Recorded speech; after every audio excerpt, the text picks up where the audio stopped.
que para muchos este personaje se ha querido hacer como que es parte de la mitología hebrea. O sea que Jesús es un invento fantasioso de la literatura israelí y que realmente nunca existió alguien llamado Jesús. Y se ha pretendido hacerlo ver como algo que no tiene ninguna base histórica, el afirmar que alguna vez vino al mundo un varón llamado Jesús. Y lo cual, hermano, es falso, porque la historia va de la mano con la arqueología y existe evidencia categórica, arqueológica, de todos y cada uno de los eventos que la Biblia menciona en relación a Jesús, incluyendo el río en el que se bautizó Jesús, el Jordán. Actualmente todavía existe. En el 97 los arqueólogos descubrieron lo que fue el palacete donde vivía Caifás, porque la Biblia habla de Caifás como un hombre que tenía influencia en la sociedad, porque era un vendepatria, pues, anteponía los intereses de Roma a los intereses de su propio pueblo. Además que era un líder religioso que manipulaba la fe del pueblo para obtener un beneficio personal, o sea, riqueza. Algo más o menos como lo que hablaba el hermano Rosendo ayer. Y entonces la calidad de vida de él era muy buena, nada que ver con la de Jesús. Y los arqueólogos han descubierto hace pocos años la casa, o el palacete más bien, donde vivía. Para darle una idea, fíjese, el piso era de mármol. Usted se imagina cuánto vale eso. Y en aquella época, aún en esta época, eso cuesta mucha plata. Y así que el lugar donde estuvo el cuerpo de Jesús actualmente existe y de hecho es uno de los principales centros de turismo en Tierra Santa. Así que no hay manera de poder negar históricamente el hecho de que Jesús existió. Al no poder negarlo por la vía de la ciencia, entonces se ha tratado de especular acerca del testimonio de Jesús. Y se ha dicho de todo, hasta que tenía una relación homosexual con el apóstol Juan. Esto se basa en el hecho de que hay pasajes bíblicos donde aparecen muestras de cariño de Jesús a Juan. Pero déjenme decirle, hermano, las expresiones de afecto varían en dependencia de la cultura. En Rusia los hombres se saludan con un beso en la mejilla. Imagínense, pues, que yo me encuentro un amigo, ¿cómo está, Jonathan? Me agarre paz. Oye, suéltame, odila. No es común. En Escocia los hombres, el traje típico es de falda. ¿Usted se imagina el hermano William de falda? Oye, hermano, ¿qué te pasó? Arrepiéntete, Cristo te ama.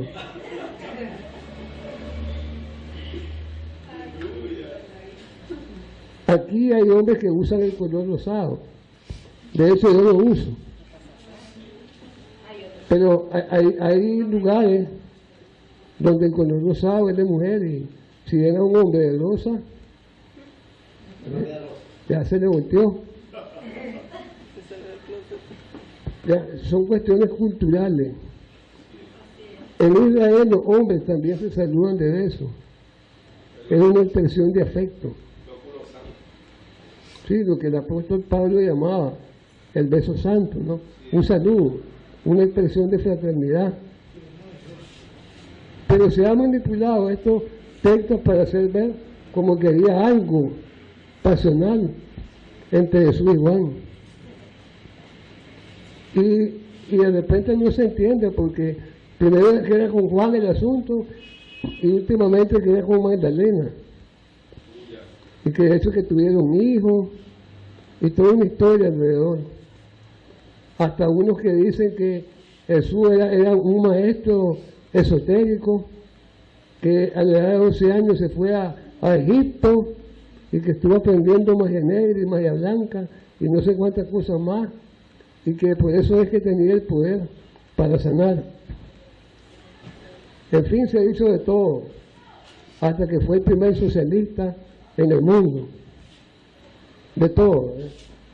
Para nosotros Jesús es el Rey de Reyes y el Señor de los Señores.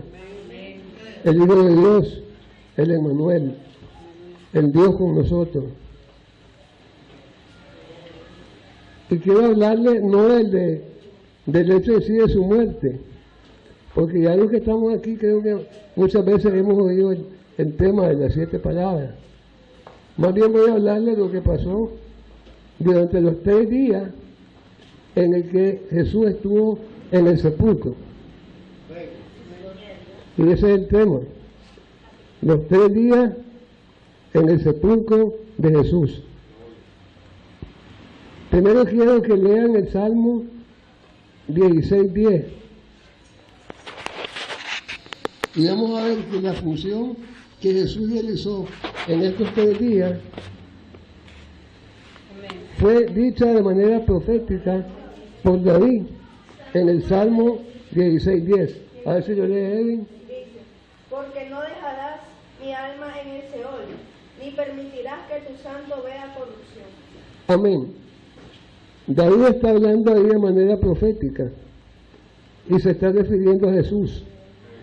Y está hablando de un momento en el que Jesús desciende, ¿dónde? Al Seol. Entonces es un poco extraño para algunos el leer esto, porque hay diferentes maneras como se interpreta estos 3 días de Jesús. Por ejemplo, para algunas denominaciones, en estos 3 días Jesús estuvo nada más dormido. Para otros, realmente estuvo muerto, en cuerpo y alma. De hecho, existen tendencias como la de Testigos de Jehová, que dice que una vez que el ser humano muere, ya no hay nada más que esperar. O sea, como decimos en Nicaragua, el muerto al hoyo y el vivo al bollo. Se murió ya, se acabó. Es lo que enseña, ¿verdad?, la doctrina de Testigos de Jehová. Pero respondamos una pregunta. Si no existe vida después de esta, ¿tendría algún caso el estar aquí en este lugar?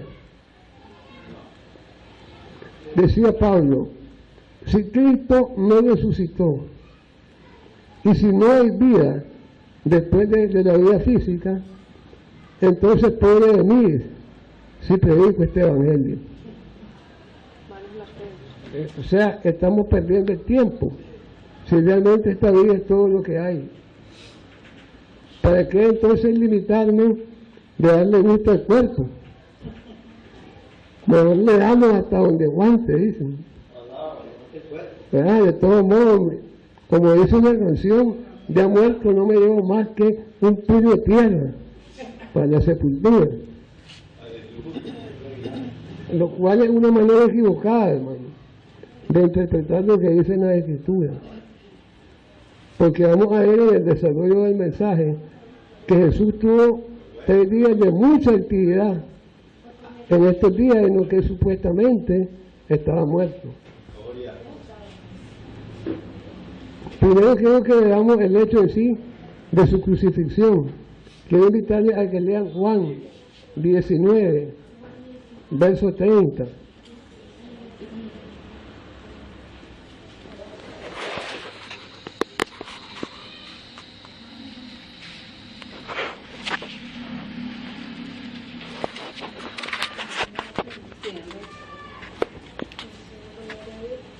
Cuando Jesús hubo tomado el vinagre, les dijo, consumado es, y habiendo inclinado la cabeza,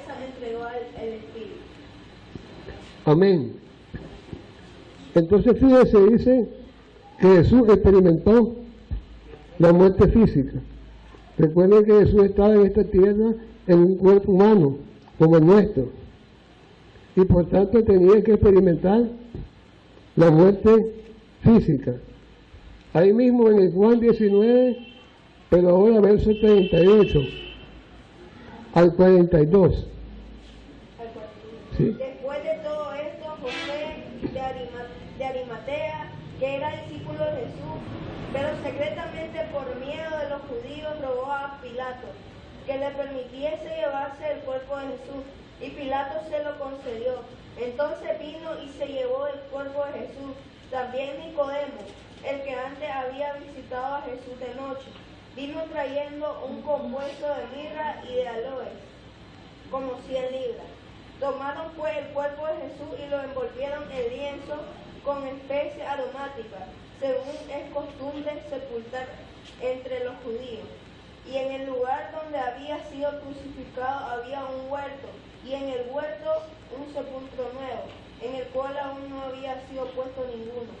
Ahí pues, por causa de la preparación de la Pascua de los judíos, y porque aquel sepulcro estaba cerca, pusieron a Jesús. Amén. Quiero aclararle algo, ¿verdad? Ahí dice sepulcro, y habla de sepultar. En la cultura hebrea, cuando se hablaba de sepulcro y sepultar, no entendemos como hacer el hoyo y meter el ataúd y luego cerrarlo, como es la tradición aquí en Latinoamérica, sino que lo que había eran bóvedas, y ahí se introducía el cadáver, el féretro, para que después no digan que la Biblia se contradice, ¿verdad? Que digan, ¿sabe que habla de sepulcro y no lo enterraron? ¿Verdad? Por aquellos que les gusta buscar este tipo de textos para luego atacar la Escritura. Este lugar que mencionaba Edwin, que leía en el capítulo 19 de Juan, actualmente es el del que les hablé al inicio, que existe en Israel y de hecho es un centro, uno de los principales centros de atracción en Tierra Santa. ¿Ok? Era propiedad de un varón que se llamaba José de Arimatea, y lo cual está documentado también de acuerdo a la historia. O sea que no es mitología, el lugar es real. Y lo que quería que viéramos ahí es que Jesús realmente experimentó la muerte física. Y realmente estuvo en la bóveda, en el sepulcro. Pero no estuvo durmiendo como lo enseñan, por ejemplo, los adventistas. Ni tampoco estuvo muerto, como le enseñan los testigos de Jehová, sino que durante el periodo en que su cuerpo estuvo muerto, sí tuvo mucha actividad en el ámbito espiritual. Nosotros entendemos que existen, por llamarle de alguna manera, dos dimensiones, una física y la otra espiritual. Pablo hablaba en Efesios de que existen potestades que se mueven en los aires. ¿Y de quiénes se refería? A demonios. Como una vez tuvo una visión y él veía ángeles que bajaban y ángeles que subían. O sea, aunque en el plano físico no lo podamos ver, en la dimensión espiritual hay mucha actividad, tanto de ángeles como de demonios. Entonces, en el ámbito físico, el cuerpo de Jesús estaba en la bóveda, pero en el ámbito espiritual, su alma, su ser interior, su espíritu, estaba llevando a cabo, estaba cumpliendo una misión trascendental para nosotros como seres humanos. Amén. Quiero invitarles a que lean Mateo capítulo 12, verso 40. Porque como estuvo Jonás en el vientre del gran pez 3 días y 3 noches, así estará el Hijo del Hombre en el corazón de la tierra 3 días y 3 noches. Amén.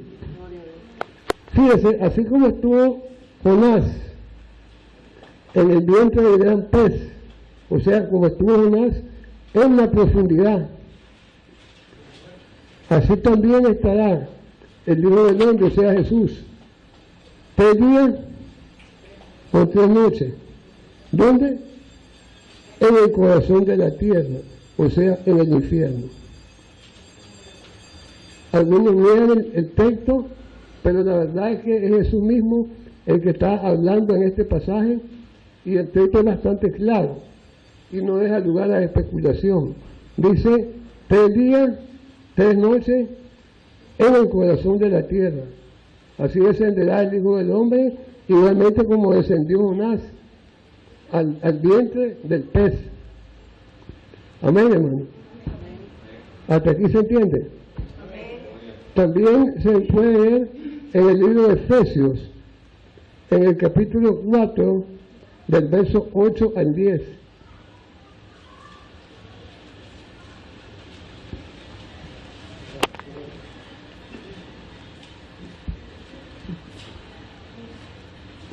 Por lo cual dice, subiendo a lo alto llevó cautiva la cautividad y dio dones a los hombres. Y eso de que subió, que sino que también había descendido primero a las partes más bajas de la tierra, el que descendió es el mismo que también subió por encima de todos los cielos para llenarlo todo. Amén. También lo podemos ver en Hechos, en el capítulo 2, verso 27.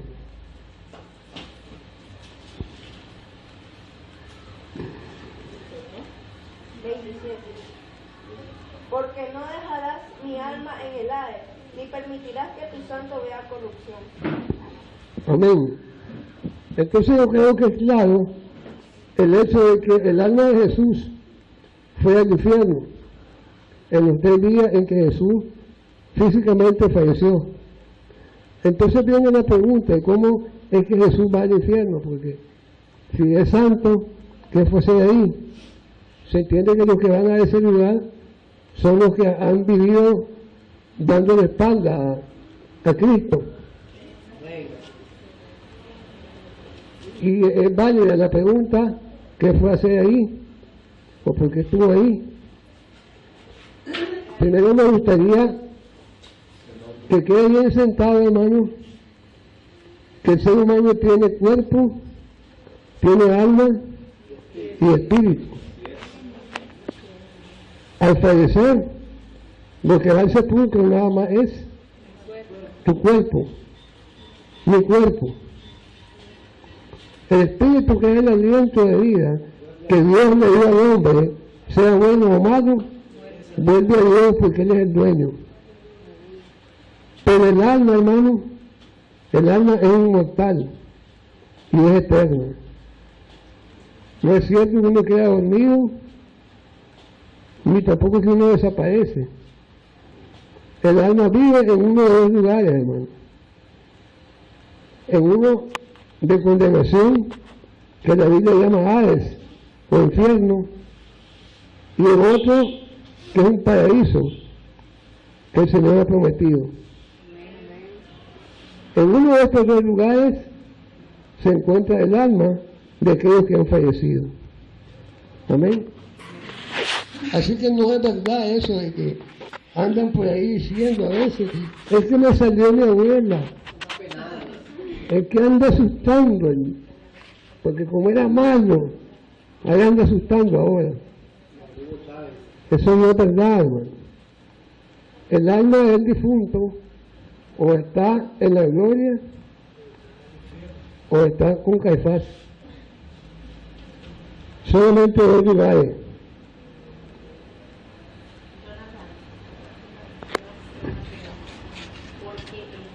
Hay mucho, por decir algo, videos que personas que, por ejemplo, han tenido experiencias espirituales, ¿verdad? Testimonios de que, por decir algo, ellas mueren 2 horas, mueren tanto y van al infierno, y van al cielo. ¿Qué de eso dice la Biblia? Yo le invitaría a que lea usted en el libro de Lucas, en el capítulo 16, la historia del rico y Lázaro. Literalmente dice ahí el texto, y es que Lázaro le pide al maestro, a Abraham. Le dice, permite que vaya y que le diga a mis parientes, que les predique para que ellos no vengan aquí a este lugar. ¿Y cuál fue la respuesta?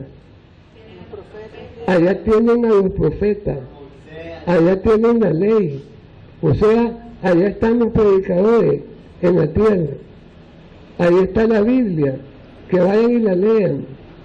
Y dice claramente, no es permitido que los que están en este lugar, ni que puedan ir al cielo, ni tampoco los que están en el cielo pueden bajar ahí abajo, ni tampoco se puede venir para acá. Lo dice claramente y literal la Biblia en el capítulo de Lucas cuando habla del rico y Lázaro. ¿Ya? Así que ahora, hermano, yo no lo entiendo porque están de moda los viajes charter ahora. Yo vi uno que fueron en el grupo, 8 colombianos. Se fueron en paquete porque el paquete es más barato. Y fueron al infierno, y anduvieron ahí, vieron a Celia Cruz, vieron a Michael Jackson, a John Lennon, que es el más famoso. Todos los que habían visto. Y después subieron y que después volvieron. Jonathan, pero puede haber experiencia bíblicamente. Ellos te pasan de decir algo, una niña nada más que me comentó Carolina, pero de que como a Juan, que igual a la Miguel con esa revelación. Juan no murió, hermano. No fue que murió y fue. Juan lo que tuvo fue un éxtasis espiritual, una visión. Ya, es una revelación. No es que murió y fue divino. No, fue una visión, éxtasis espiritual. En el caso de Pablo. En el caso de Pablo, fíjese, el propio Pablo dice, me fueron reveladas cosas inefables que no me son permitidas hablar. O sea, Pablo no vino aquí contando historias de ultratumba, ni cuestiones místicas. ¿Ya? Él dijo, me fueron revelados misterios que no puedo, no estoy autorizado a revelar. ¿Se entiende, hermano? No se deben engañar, hermano, esas son historias, son mitos. Pero también son maneras de testimonio. Amén, amén. Claro, el pasaje que claramente explica esto es el de Lucas, la historia del rico y Lázaro. Además, fíjese bien, Deuteronomio 18:10 que dice, es prohibida contundentemente la comunicación con gente que ya falleció. ¿Ya? Es abominación a los ojos de Dios, es brujería. Y esta gente que han ido, dice al infierno y han venido, ¿de quién vienen hablando? Dice Selena que no pongan su canción, porque cada vez que pongan la canción, el diablo la hinca y en el infierno. Fíjese. Como acaba de morir Michael Jackson, hace no mucho tiempo, ahora apareció uno que ya fue y que ya volvió, y que ya que trajo un mensaje de Michael Jackson. O una profeta que es cristiana, que ya escribió el segundo libro de Apocalipsis. Imagínese, hermano. Señor, espera todo espíritu de espiritismo que se quiere meter en la iglesia. Hermano, disculpe, hermano Jonathan, habla claramente que la única persona que bajó al Seol y descendió al infierno se llamó Jesucristo. Amén, hermano, es el único, nadie más. De ahí nadie más. Porque es el único que tiene la potestad sobre lo alto y sobre lo bajo. Amén.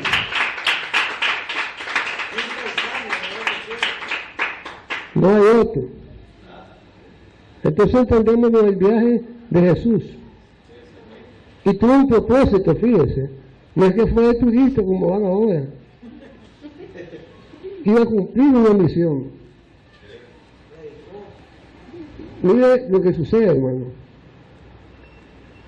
Sí, iba a decir algo.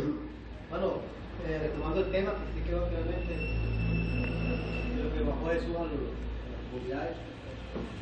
¿Se acuerdan cuando vino el diluvio? Noé dice que predicó 120 años. Sí. Y lo que entiendo yo, que por qué bajó Jesús a los infiernos, o sea, a predicarle a aquellos que no. A eso vamos, hermano, a eso vamos.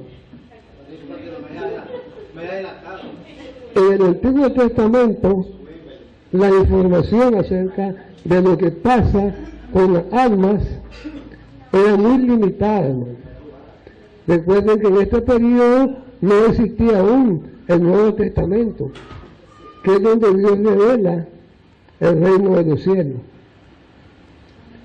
Entonces, por ejemplo, Salomón decía, bueno, si dominan al pobre, los dominios y se mueren y van al cementerio. Y en un hoyo meten al bonito y también en un hoyo meten al feo. Y en un hoyo meten al necio y en un hoyo meten al sabio. ¿Ah? Decía Salomón. Por el escaso conocimiento que había en aquella época en cuanto a las revelaciones de la dimensión espiritual.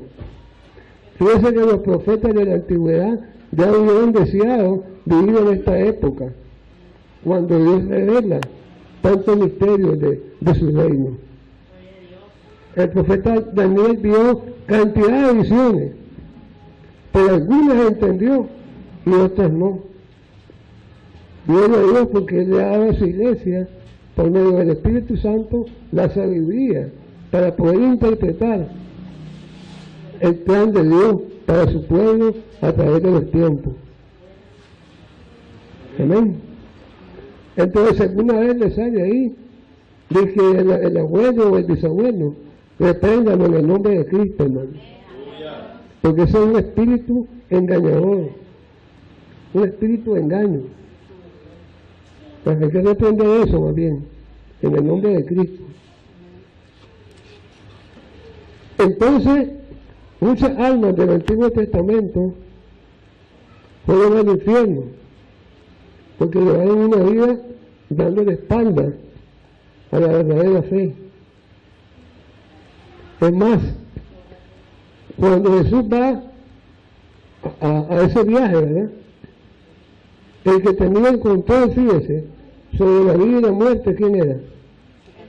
Era Lucifer.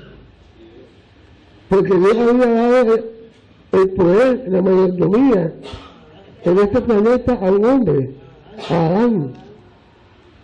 Pero este hombre falló, desobedeció, y entonces legalmente Lucifer retoma de nuevo el control y el dominio sobre este planeta. Entonces, cuando Lucifer le muestra a Jesús en la tentación allá en el desierto, le muestra todos los reinos de la tierra y le dice: todo esto te daré si por tanto me adorares. Realmente él estaba, fíjese, en la capacidad de tomar decisiones sobre los reinos de la tierra, porque Adán se los había entregado. O sea, las llaves, que es un símbolo de autoridad, estaban en manos de Lucifer.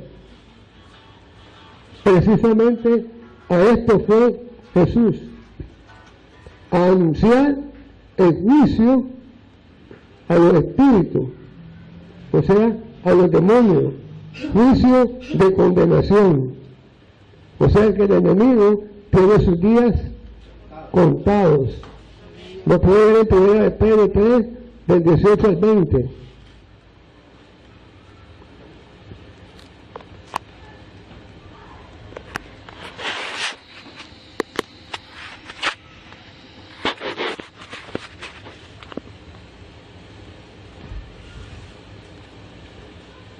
¿Quién vive, hermano? Porque también Cristo padeció una sola vez por los pecados, el justo por los injustos, para llevarnos a Dios, siendo la verdad muerto en la carne, pero vivificado en espíritu. El 20. En el cual también fue y predicó a los espíritus encarcelados, los que en otro tiempo desobedecieron, cuando una vez esperaba la paciencia de Dios en los días de Noé, mientras se preparaba el arca, en la cual pocas personas, es decir, 8, fueron salvadas por agua. Amén. Amén. Fíjese, muerto en el cuerpo, pero vivificado en el espíritu. Descendió y anunció Ahí la palabra predicar es la palabra anunciar. Anunciar juicio a los espíritus que estaban ahí. O sea, no es para que arrepiéntase porque yo los amo. Fue más bien a dictar el juicio que les espera, que es el lago de fuego, que es un lugar todavía peor. Amén. Porque en el Calvario, realmente el gran perdedor fue Lucifer. Algunos dicen, ¿y cómo es que Jesús era el Hijo de Dios y terminó colgado en la cruz? Entonces dicen otros, Lucifer le ganó el juego a Jesús porque Jesús terminó clavado y toda su gente, su pueblo, le dieron la espalda. No sé si ustedes han visto una película que se llama El abogado del diablo. Es uno de los argumentos que usa el personaje que representa ahí a Lucifer. Y dice que el enemigo le ha venido ganando, dice, todos los rounds a Jesús. Lo que la gente no sabe es que una cosa es el plano físico y la otra es el plano espiritual.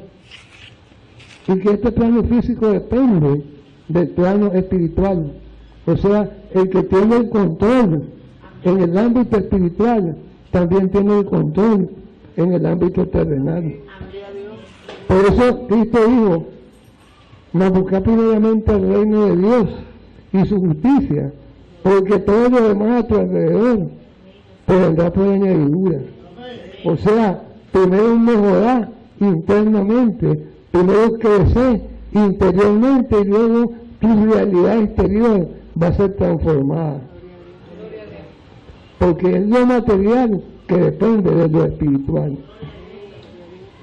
Y aunque el cuerpo de Jesús fue llevado al madero, y esto tenía que ser así, porque era la única manera que su alma pudiera viajar entonces al Seol y arrebatarle al enemigo la autoridad que le había robado a Adán. Lo podemos ver entonces en Mateo 16, 18 y 19.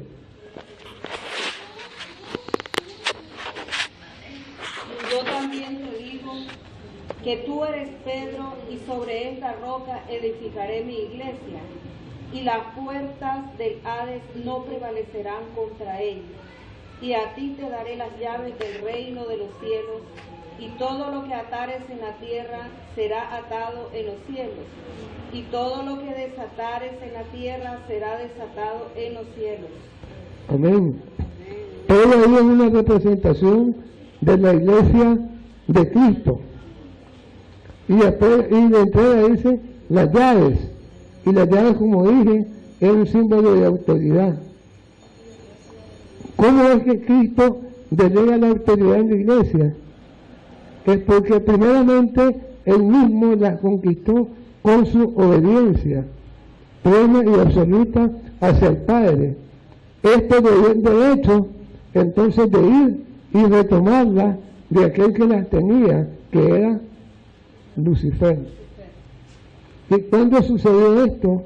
En los 3 días en que Jesús descendió al infierno, a esto fue, a retomar la autoridad que la raza humana había perdido y a anunciarle a los demonios su condenación eterna.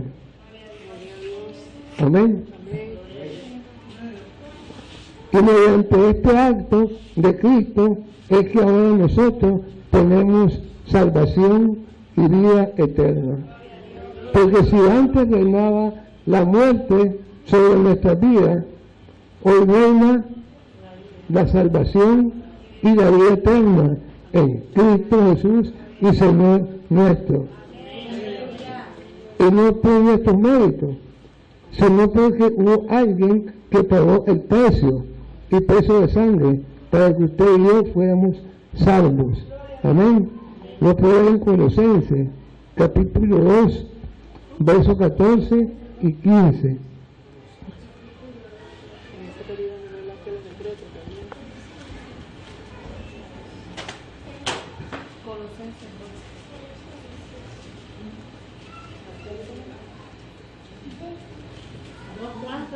Colosenses, capítulo 2, versos 14 y 15. Anulando el acta de los decretos que había contra nosotros, que nos era contraria, quitándola del medio y clavándola en la cruz, y despojando a los principados y a las potestades, los exhibió públicamente, triunfando sobre ellos en la cruz.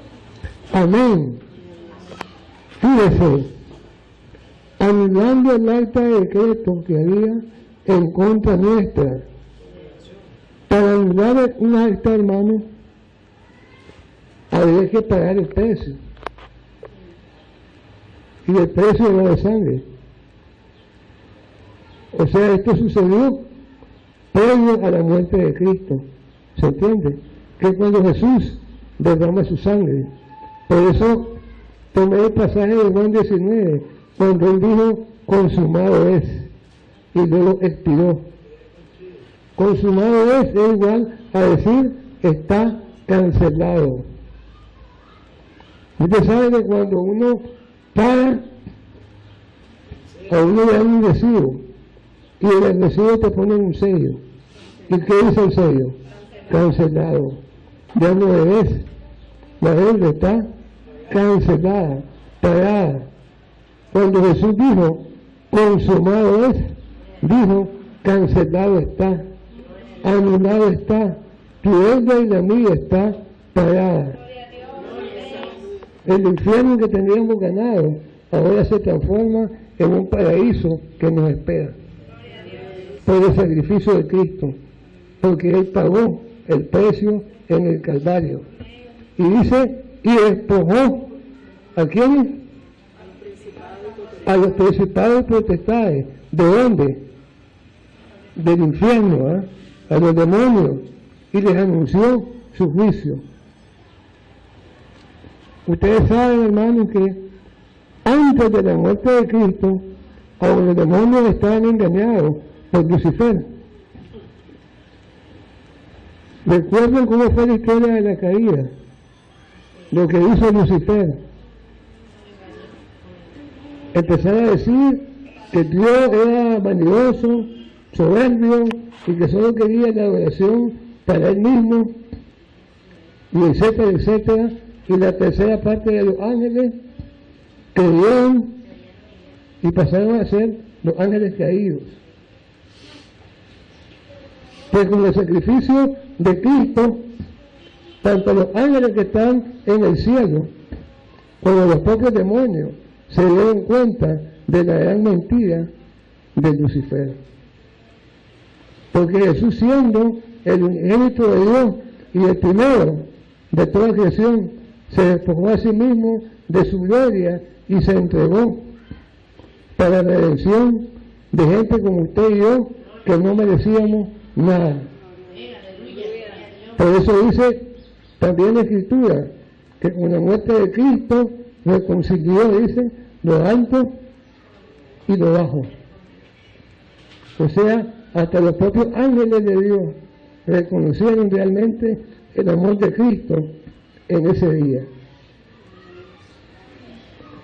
Y fueron despojados, dice, el reino de las tinieblas de toda su autoridad. Por eso dice, y las puertas del Hades o del infierno no prevalecerán sobre la iglesia. O sea que no importa cuántas maldiciones te tiren allá afuera, no importa si te están haciendo brujería o lo que sea, porque la sangre de Cristo nos cubre y nos guarda de todo mal. Porque somos iglesia de Cristo y nos movemos de acuerdo a la voluntad de Dios, y su voluntad es buena, es agradable y es perfecta. No importa si te desean el mal allá afuera, si quieren verte caído, porque tenemos un Dios que nos levanta y que nos lleva de gloria en gloria. Amén. Y en Él estamos bendecidos. En Él prospera nuestra alma. En Él hay victoria. ¿Tienen preguntas? Sigo insistiendo. Yo te digo, Chivito, si tú vas a los infiernos, que fue a advertirle, a anunciarle, a dictaminarle la sentencia. que me han engañado a mí. Ahí nadie me ha engañado nada, como yo digo, el lado que él bajó los infiernos y sacó gente de ahí. Sacó gente que dice que ellos no tuvieron culpa, los que murieron gente que uno ve, como no ves que no tuvieron culpa de muerte. Y le dio la oportunidad a Jesús, dice, de adaptarlo. Eso es lo que yo Una vez, hermano, en el infierno ya no hay salida, ¿no? Esa enseñanza no está en la Biblia, hermano. No hay evidencia. ¿Ya? Y cuando dice que se abrió la tierra y algunos muertos resucitaron. Eso fue terremoto. Ahora, mira, te voy a explicar algo. ¿Ustedes recuerdan la historia de Lázaro? ¿Qué texto está? Primera de Pedro 3, 18 al 20. ¿Ustedes recuerdan la historia de Lázaro? Que tenía 4 días de muerto, que ya estaba hediondo, y que llega Jesús y le dice, Lázaro, ven fuera. Ok. En ese momento Lázaro fue restablecido a la vida, pero en su mismo cuerpo físico. De hecho, como había gente que sabían que Lázaro había muerto, y después que vieron sano, ¿qué hicieron los fariseos? Organizaron un complot para matar a Lázaro, ¿no? Ya, para mandarlo de eso. Ya. Pero quiero que se entienda, una cosa es la resurrección y otra cosa es restaurar a la vida. Cuando Cristo se levanta, esto es resurrección.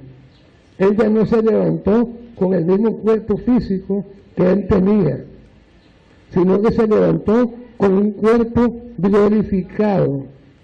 Por eso podía pasar a través de las paredes. ¿Me entiendes? Ya su cuerpo no era el mismo. Era un cuerpo distinto, glorificado. Cuando Lázaro fue restaurado a la vida, que es diferente, ¿verdad? A la resurrección, él se levanta con su mismo cuerpo. Y de hecho, en algún momento, tuvo que morir de nuevo. ¿Se entiende? Esa es la diferencia, ¿no? Entonces, probablemente, al morir Cristo, hubieron algunos que fueron restaurados a la vida, como el caso de Lázaro, ¿ya? Pero no es que las almas se levantaron así como el video de Thriller de Michael Jackson, ¿ya? Y vinieron a la vida de nuevo, no. Es distinto, ¿amén? Fueron restaurados a la vida. Como una manera de evidenciar que el que estaba siendo clavado en el madero era verdaderamente el Hijo de Dios y que tenía potestad sobre la vida y sobre la muerte. De hecho hubo eclipse también y una serie de fenómenos en ese momento, como evidencia de que el que estaba ahí realmente era el Rey de Reyes y Señor de Señores. Y en ese mismo momento también mucha gente fueron convertidas, hasta en ese momento, a Cristo. O sea que eso es falso lo que me decía el hermano, que lo que está en el infierno ya está en el infierno. El que ya ha sido condenado, hermano, lamentablemente ya no hay vuelta atrás. La oportunidad es ahora. Por eso dice la palabra, ¿verdad? Aquí están los predicadores, aquí está la Biblia, arrepentámonos ahora. Hoy es el tiempo aceptable para nuestra vida. Amén. Habla claro, hermano, directamente. El hermano Juan escribe el libro de las Revelaciones, en el libro de Juan, Apocalipsis 20, allí, ¿verdad? En el libro de Apocalipsis 20:15. Y todo aquel, dice, que no se haya inscrito en el libro de la vida será lanzado al lago de fuego. Amén, así es, hermano. Y de ahí no hay salida. Si no hay preguntas, entonces le damos la honra y la gloria a Dios, Señor.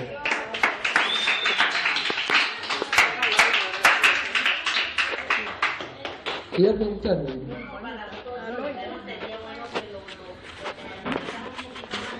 Sí, sí. Ahí.